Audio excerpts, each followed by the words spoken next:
Behind the rugged survival scenarios and extreme wilderness challenges of Discovery Channel's Dual Survival lay a web of fabricated military credentials, host intimidation tactics involving weapons and body photos, staged animal encounters with purchased rattlesnakes, and a production so scripted that even the host's walking routes were predetermined. From barefoot philosophies rooted in prisoner of war psychology to on-set animal abuse incidents that led to permanent network bans, the show's 6-year run was riddled with controversies that made the behind-the-scenes drama more dangerous than the wilderness itself.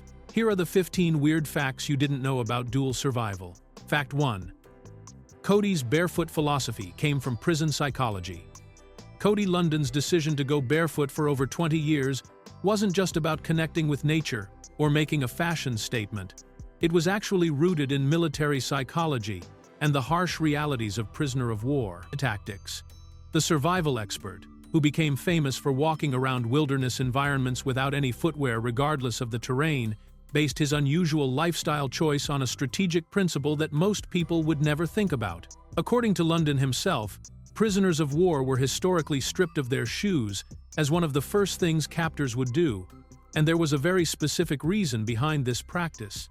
Without shoes, prisoners became significantly less likely to attempt escape because their feet would be vulnerable to injury from rough terrain, making any journey on foot extremely difficult and painful. This psychological and physical barrier was an effective way to keep prisoners contained without the need for constant physical restraint. London took this concept and flipped it on its head, using the absence of shoes as a way to strengthen rather than weaken himself. He explained that going barefoot forced him to pay much closer attention to his environment, developing heightened awareness of where he was stepping and what was around him. This constant vigilance translated into better survival instincts and a deeper connection to the natural world that surrounded him. The practice also had practical benefits that went beyond just mental conditioning. By walking barefoot consistently, London developed incredibly tough, calloused feet that could handle terrain that would leave most people hobbling in pain. The forced range of motion that his feet and ankles had to deal with also made them significantly stronger than they would have been if confined to shoes all the time. When people questioned his choice to go without footwear, especially in extreme environments like glaciers or desert conditions, London would sometimes put on basic protection like 3 pairs of wool socks for snow and ice, or he would craft makeshift sandals from materials like old tire rubber when the terrain became too dangerous even for his conditioned feet. Fact 2. Dave Canterbury was actually a factory worker. Dave Canterbury's impressive survival credentials that helped him land a spot as co-host on Dual Survival turned out to be significantly embellished when fans and investigators started digging into his actual background. While Canterbury claimed to have 20 years of survival skills experience and presented himself as a seasoned outdoorsman with extensive military training, his own biographical information from 2008 painted a completely different picture of his life just 1 year before he joined the Discovery Channel show.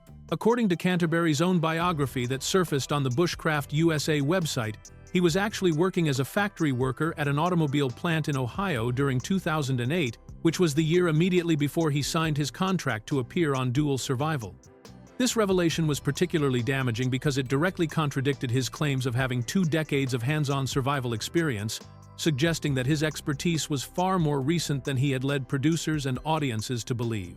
The discovery of this biographical information became a major turning point in Canterbury's relationship with the show, as it provided concrete evidence that his resume contained significant exaggerations about his background.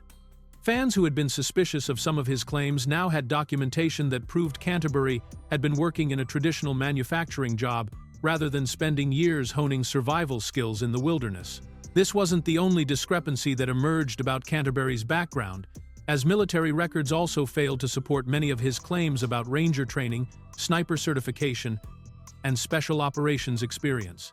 His actual military service showed that he had served as a military police officer for about 6 years, with one deployment to Korea, where his role was listed as an identification badge clerk rather than the combat positions he had suggested. Canterbury eventually admitted to embellishing details on his resume, explaining in a YouTube apology video that he did it to better his family's situation and to bring survival skills to a mass audience. Though by that point Discovery Channel had already made the decision to terminate his contract and remove him from the show. Fact 3. The show's title was misspelled in official promos. In what became one of the most embarrassing promotional blunders in Discovery Channel's history, the network's own official YouTube account managed to completely botch the title of one of their most popular survival shows when they published a promotional video. The video, which was meant to drum up excitement for an upcoming episode, was titled Dual Survivor Tonight at 10 p.m. Eastern Pacific on the Discovery Channel, instead of using the correct show title, Dual Survival. This wasn't just a simple typo that slipped through the cracks of a smaller marketing team or third-party contractor, but rather a mistake that came directly from Discovery Channel's verified and official YouTube presence, making it particularly notable given that this was supposed to be professional promotional content representing the network's brand. The error was especially glaring because it involved dropping the final letter from what was already a relatively short and straightforward title, turning survival into survivor, and completely changing the meaning of the show's name. The mistake became even more significant when you consider that this wasn't just any random episode promotion, but content that was being distributed through one of the network's primary digital marketing channels during a time when YouTube was becoming increasingly important for television promotion and audience engagement. Discovery Channel had invested considerable resources into building their YouTube presence and establishing credibility with online audiences, making this kind of basic error particularly damaging to their professional image. What made the situation even more awkward was that the misspelled title remained live on the platform for an extended period, allowing fans and critics to screenshot the error and share it across social media platforms, where it quickly became a source of mockery and jokes about the network's attention to detail. The incident highlighted broader questions about quality control and oversight in the network's digital marketing operations, especially for a show that was performing well in ratings and represented a significant investment for Discovery Channel. The promotional video eventually had its title corrected, but not before the mistake had been widely circulated and documented by viewers who found the error amusing. Fact 4. Joe Teti intimidated Cody with weapons and body photos. While viewers saw Joe Teti and Cody London working together as survival partners on camera, the reality behind the scenes was far more disturbing, with Teti allegedly using intimidation tactics that made London genuinely fear for his safety during filming. According to London's own accounts, Teti had a volatile temperament and would regularly try to control and intimidate his co-host through displays of aggression that went well beyond normal workplace tensions or creative disagreements. Teti would reportedly brandish various weapons in London's direction while making threatening statements, creating an atmosphere of fear and uncertainty that made it difficult for London to focus on the actual survival content they were supposed to be filming together. These weren't just casual mentions of military equipment or survival tools, but deliberate attempts to use weaponry as a means of psychological intimidation against someone who was supposed to be his equal partner on the show. Even more disturbing were reports that Teti would show London photographs of dead bodies, apparently as another method of trying to keep his co-host in line and establish dominance in their working relationship. This behavior suggested that Teti was using his military background not as a source of survival expertise, but as a way to create fear and assert control over the production environment. The intimidation tactics became so concerning that London later described being genuinely terrified of his co-host, which stands in stark contrast to the buddy-buddy dynamic that Discovery Channel producers wanted to portray to audiences. TMZ reported specific incidents where Teti threatened to bury London on a mountain while waving around an ice axe, and during filming in Hawaii, London said that Teti threatened to impale him with a spear. These behind-the-scenes tensions help explain why the chemistry between Teti and London always seemed forced and uncomfortable compared to the more natural partnership that London had previously enjoyed with original co-host Dave Canterbury. And they provide context for the eventual breakdown of their working relationship that led to significant changes in the show's format. Fact 5. Matt Graham falsely claimed to be Cody's teacher. The survival skills community is surprisingly small and tight-knit, which made it particularly shocking when Matt Graham, who would eventually replace Cody London on Dual Survival, attempted to capitalize on their friendship by making false claims about their professional relationship to potential business partners. Graham and London had known each other for years and moved in the same circles within the primitive skills and wilderness survival world, where personal reputation and credibility are extremely important for building a successful career. According to London's own account of the situation, Graham approached a company that had been working with London for years and claimed that he had been London's instructor and teacher for several survival courses, essentially taking credit for London's knowledge and expertise. Graham was apparently hoping that this fabricated connection would help him secure a product endorsement deal with the company, using London's established reputation to boost his own credibility and marketability.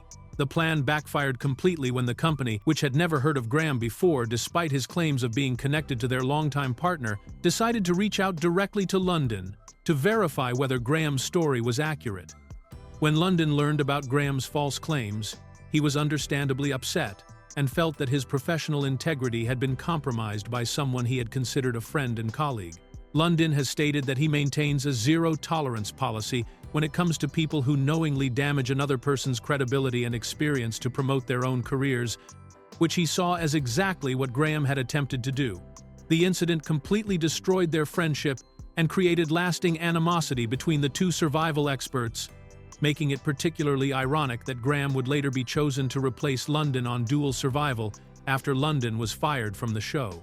This betrayal helps explain why London was not happy about Graham joining the show and why he spoke publicly about their falling out, noting that the survival skills community is too small for this kind of dishonest behavior to go unnoticed or unaddressed. Fact 6. The rattlesnakes were bought and planted. One of the most dramatic moments that viewers remembered from Dual Survival involved the hosts encountering dangerous rattlesnakes in what appeared to be completely spontaneous and natural wildlife encounters, but court documents from Cody London's defamation lawsuit against Discovery Channel revealed that these seemingly authentic moments were actually carefully orchestrated productions using purchased animals. The legal proceedings brought to light detailed information about how the show's producers went to extraordinary lengths to create dramatic scenes that would appear genuine to audiences while actually being completely staged from start to finish. According to the court filings, the production team would purchase rattlesnakes from suppliers and transport them to filming locations in special containers, then strategically place the animals in areas where the hosts would be walking so they could film the unexpected encounters that made for compelling television. This meant that what appeared to be London and his co-hosts stumbling across dangerous wildlife during their survival journeys was actually the result of careful planning and animal placement by the production crew. The revelation was particularly significant because these snake encounters were often presented as some of the most authentic and dangerous moments on the show, with the hosts having to demonstrate real survival skills and quick thinking to deal with venomous reptiles in the wild. Viewers watching at home would naturally assume that these were genuine wildlife encounters that happened to occur while the cameras were rolling, making the staged nature of these scenes a major breach of the trust that audiences place in reality television programming. The court documents painted a picture of a production that regularly misled viewers about the reality of what they were watching, with the rattlesnake revelation being just one example of how extensively the show manipulated situations to create drama and excitement. The fact that this information only came to light through legal proceedings suggests that there may have been other similar instances of staged animal encounters or manufactured dangerous situations that were never publicly disclosed. The purchased rattlesnake revelation became a key piece of evidence in demonstrating how far removed the show's actual production methods were from the authentic survival scenarios that audiences believed they were watching. Fact 7. The wild boar was actually a tide. Up Domestic Pig, one of the most memorable and controversial episodes of Dual Survival, featured Joe Teddy demonstrating his hunting and tracking skills by pursuing and killing what appeared to be a wild boar, showcasing the kind of aggressive survival tactics that his military background supposedly provided in extreme situations. The scene was presented as Teddy using his training and instincts to track down a dangerous wild animal that could provide crucial protein for survival, and it became a defining moment that highlighted the differences between his approach and his co-host's more passive survival philosophy. However, court documents that emerged during Cody London's legal battle with Discovery Channel revealed that this dramatic hunting sequence was completely fabricated, with the production crew arranging to have a domestic pig tied to vegetation in the filming area so that Teddy could easily locate and kill it for the cameras.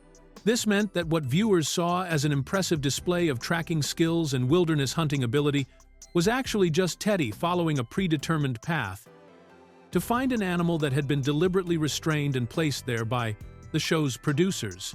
The revelation was particularly damaging because it exposed how the show was willing to deceive audiences about one of the most fundamental aspects of survival situations, which is the difficulty and unpredictability of finding food sources in the wild.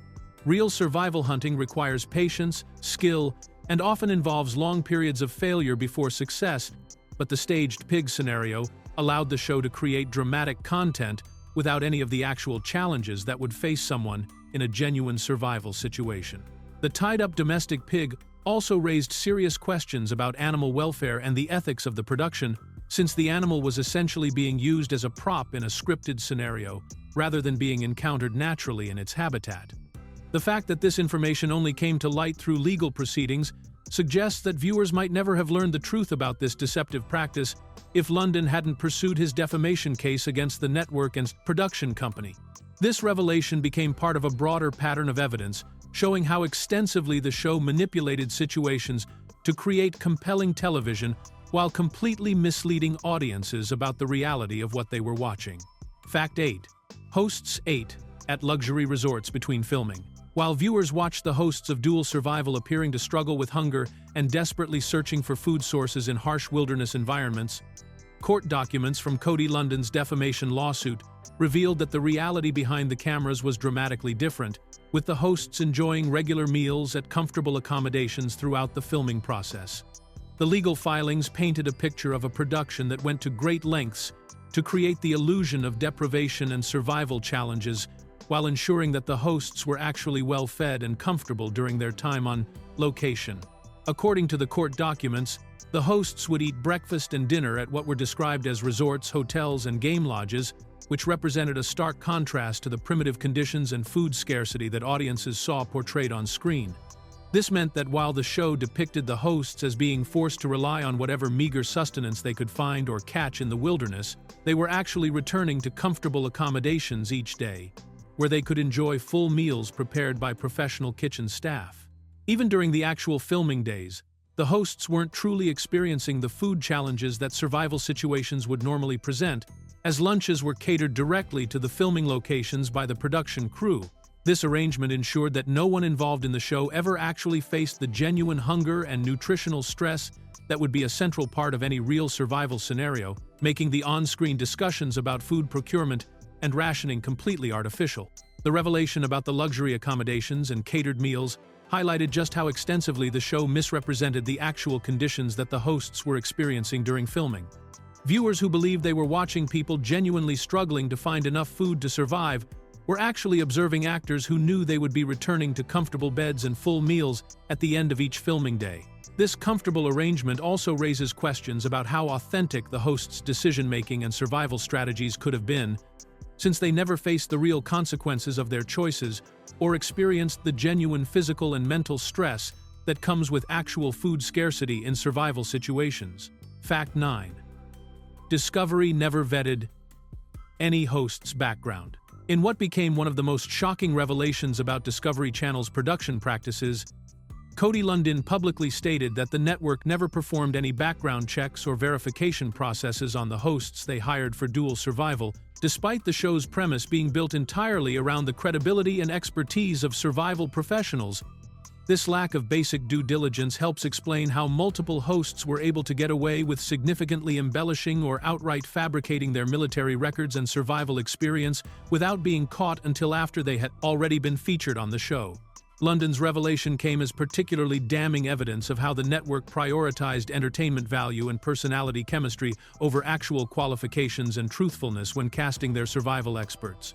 According to London, Discovery Channel was more concerned with finding people who would create good television drama than ensuring that the individuals they were presenting as survival authorities actually possessed the credentials and experience they claimed to have. This stunning lack of verification meant that viewers were essentially trusting their survival education to people whose backgrounds had never been properly investigated by the very network that was vouching for their expertise. The situation became even more problematic when considering that many viewers might actually use survival techniques demonstrated on the show in real-life emergency situations, making the authenticity of the host's knowledge a matter of potential life and death importance. The absence of background checks also created a pattern where the network would only discover problems with their hosts' credentials after fans and external investigators started digging into their backgrounds and finding discrepancies. This reactive approach meant that Discovery Channel was consistently caught off guard by revelations about their own employees, rather than identifying potential issues before they became public scandals. London's disclosure about the lack of vetting procedures painted a picture of a network that was either remarkably careless about the integrity of their programming or deliberately chose to ignore potential red flags in favor of maintaining their casting choices. The revelation also suggested that there might have been other instances of credential falsification that were never discovered or publicly disclosed. Fact 10. The show used wrong geographic locations. Eagle-eyed fans of Dual Survival discovered one of the most blatant examples of the show's deceptive production practices when they began examining the maps and geographical details shown during what was supposed to be a Kentucky river survival episode. The episode presented the hosts as navigating through Kentucky's wilderness and waterways, with the show's graphics and narration clearly establishing the location as being within that state's borders, but careful analysis by viewers revealed that the actual filming location was somewhere completely different. A viewer who was familiar with the specific area being depicted noticed that the map shown during the episode and the geographical features visible in the footage did not match any location within Kentucky, leading to further investigation that confirmed the episode had been filmed in an entirely different state. This discovery highlighted how the production team was willing to completely fabricate basic factual information about their filming locations, misleading audiences not just about survival techniques but about fundamental geographical realities. The misrepresentation was particularly problematic because part of survival training involves understanding and adapting to specific regional environments, ecosystems, and geographical challenges that vary significantly from state to state. By presenting footage from one location while claiming it was filmed somewhere else, the show was essentially providing survival advice that might not be applicable to the actual environment that viewers believed they were learning about. This geographical deception also raised questions about how many other episodes might have contained similar location misrepresentations that simply weren't caught by viewers who happened to be familiar with the specific areas being depicted. The fact that this discovery came from fan analysis rather than any official disclosure suggests that the production team never intended for audiences to know the truth about where the episodes were actually being filmed. The Kentucky River episode became a symbol of how extensively the show was willing to manipulate basic facts to serve their production needs, adding another layer to the growing evidence that very little about Dual Survival could be trusted as authentic or accurate information for viewers who might actually need to use survival skills in real situations. Fact 11. Joe Teddy was banned from Discovery offices forever. Joe Teddy's tenure on Dual Survival came to an abrupt and permanent end following a disturbing on-set incident that resulted in Discovery Channel issuing a lifetime ban preventing him from entering any of the network's facilities or properties. The incident occurred during the filming of what would become one of the final scenes featuring Teddy, when an unexpected animal encounter escalated into a situation that horrified crew members and ultimately led to his immediate termination from the show. According to reports from TMZ, the incident began when several stray cats ran across the filming location, apparently trying to escape from a dog that was chasing them during the production. The situation quickly turned violent when the dog managed to catch one of the cats in its jaws, creating a disturbing scene that would have been traumatic for anyone witnessing it, but Teddy's response to the situation shocked everyone present and sealed his fate with the network. Rather than trying to help separate the animals safely or calling for assistance from crew members who might have been better equipped to handle the situation, Teddy decided to physically attack the dog himself, apparently using the kind of aggressive tactics that his military background had taught him, but which were completely inappropriate for dealing with animals in distress. The incident demonstrated a level of violence and poor judgment that made it clear to Discovery Channel executives that Teddy could not continue as a representative of their network. The consequences of Teddy's actions were swift and severe, with Discovery Channel not only firing him from Dual Survival, but also issuing formal memos to all of their facilities, stating that Teddy was permanently banned from entering any Discovery Channel offices or properties. This extreme measure indicated just how seriously the network took the incident and how concerned they were about potential liability issues if Teddy were allowed to remain associated with their brand. The animal abuse incident effectively ended Teddy's television career with Discovery Channel and contributed to the eventual restructuring of Dual Survival as the network decided to completely overhaul the show's format and cast, rather than trying to find another replacement host to work alongside the remaining team members. Fact 12. Matches magically changed colors during filming.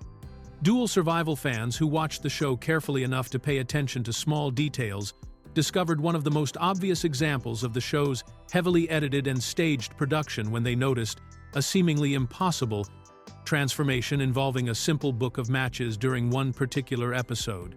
The discovery highlighted just how extensively the show relied on multiple takes, reshoots, and careful editing to create scenes that appeared to flow naturally, but were actually pieced together from footage filmed at different times and under different circumstances.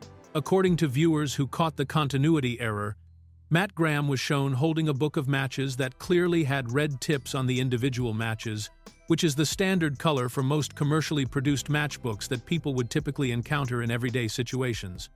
However, when Graham handed the same matchbook to his co-host Joe Teddy during what appeared to be a continuous scene, the matches had somehow transformed to have green tips instead of the red ones that had been visible just moments before. The magical color transformation didn't stop there, as eagle-eyed fans noticed that when the matchbook was eventually returned to Graham's possession, later in the same scene, the matches had mysteriously changed back to having red tips again, exactly as they had appeared at the beginning of the sequence. This impossible color-changing act could only be explained by the fact that the scene had been filmed using multiple different matchbooks during various takes and reshoots, with the editing team failing to notice or address the obvious continuity problem. The incident became a perfect example of how reality television shows like Dual Survival were willing to sacrifice authenticity and logical consistency for the sake of creating dramatic moments and compelling storylines. The color-changing matches also demonstrated that even the smallest props and details on the show couldn't be trusted as genuine, since the production team was clearly using whatever materials were convenient during different filming sessions, rather than maintaining consistency with the items that the hosts were supposedly relying on for their survival needs.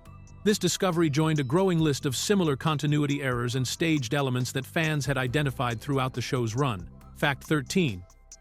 Cody was asked to get hypothermia on purpose. The breaking point that led to Cody London's firing from Dual Survival came when producers made a request that crossed the line from dramatic television into genuinely dangerous territory, asking him to deliberately put his health and potentially his life at risk for the sake of creating compelling footage. According to London's own account of the incident, producers specifically demanded that he fall into freezing water during filming with the explicit purpose of contracting hypothermia, which they apparently believed would make for more dramatic and authentic-looking survival television. Hypothermia is a serious medical condition that occurs when the body loses heat faster than it can produce it, causing the core body temperature to drop to dangerous levels that can lead to confusion, loss of coordination, and potentially death if not treated properly. For producers to deliberately request that someone contract this potentially life-threatening condition demonstrates just how far the show was willing to go in pursuit of dramatic content, regardless of the actual safety risks to the people involved. London, who had spent decades teaching survival skills and understood the genuine dangers involved in hypothermia situations, refused to comply with this reckless request from the production team. His refusal was based not only on concern for his own safety but also on his professional understanding that deliberately inducing hypothermia would be completely contrary to everything that actual survival training teaches about avoiding and preventing dangerous medical emergencies in wilderness situations. The producers' response to London's refusal to endanger himself was swift and final, as they decided to fire him from the show rather than backing down from their demand for increasingly dangerous stunts and scenarios. This incident revealed that Discovery Channel and the production company were more concerned with creating sensational television content than with maintaining basic safety standards or respecting the professional judgment of their survival experts. London later cited this hypothermia incident as a prime example of the differences over safety and health concerns that he mentioned when announcing his departure from the show, making it clear that his firing was the direct result of his unwillingness to compromise his safety for the sake of entertainment value. Fact 14. The show had a crew of at least a dozen people. While Dual Survival presented the hosts as being completely isolated in remote wilderness locations where they had to rely entirely on their own skills and resources to survive, The reality behind the cameras revealed a massive production operation that included at least a dozen crew members traveling with the hosts at all times. This substantial support team completely contradicted the show's premise of authentic survival situations, since genuine survival scenarios involve being truly alone without access to outside help, equipment, or safety nets. The large crew included camera operators, sound technicians, producers, safety coordinators, and various other production staff members who were necessary to capture the high-quality footage and audio that viewers expected from a professional television show. However, their constant presence meant that the hosts were never actually experiencing the isolation and self-reliance that forms the foundation of real survival situations, making the entire premise of the show fundamentally dishonest. Behind-the-scenes footage that was occasionally shown to viewers revealed just how crowded and controlled the supposedly remote filming locations actually were, with multiple cameras capturing different angles of the same scenes and crew members positioned throughout the area to ensure that every moment was properly documented.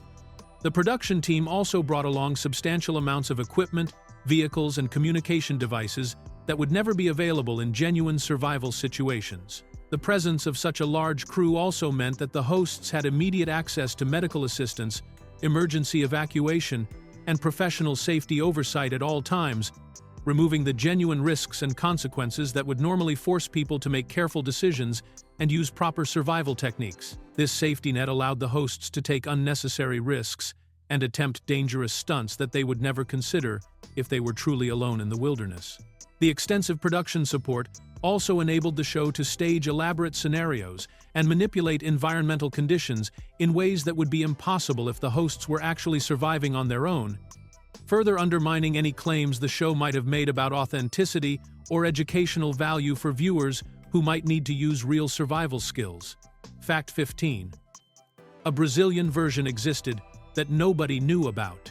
While most fans of dual survival were focused on the drama and controversies surrounding the American version of the show, very few people were aware that an entirely separate Brazilian adaptation had been quietly produced and aired in South America, operating completely independently from the Discovery Channel series that dominated television screens in the United States.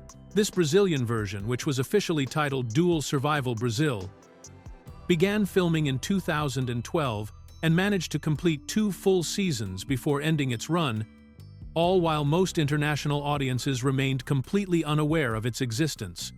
The Brazilian adaptation was produced by a company called Mixer, which handled all aspects of the show's development, casting, and production without any direct involvement from the American production team or Discovery Channel's international divisions. This meant that Brazilian viewers were getting their own unique take on the survival show format, with local hosts who were presumably more familiar with South American wilderness environments and survival challenges that would be specific to that region's geography and climate conditions. The fact that the Brazilian version managed to run for 2 complete seasons suggests that it found a dedicated audience within Brazil and possibly other Portuguese-speaking markets, but the show's existence was so under the radar that even dedicated fans of the original American series were generally unaware that this international adaptation had ever been created. This lack of awareness was likely due to limited international marketing, and the fact that the show was produced entirely in Portuguese without subtitled versions being made available for English-speaking audiences. The Brazilian adaptation also highlights how successful the basic format of dual survival was as a television concept, since it proved appealing enough to international producers that they were willing to invest in creating their own localized version rather than simply importing and dubbing the American episodes. The existence of this separate Brazilian production demonstrates that the survival show format had global appeal that extended well beyond the specific personalities and controversies that surrounded the Discovery Channel version that most people were familiar with.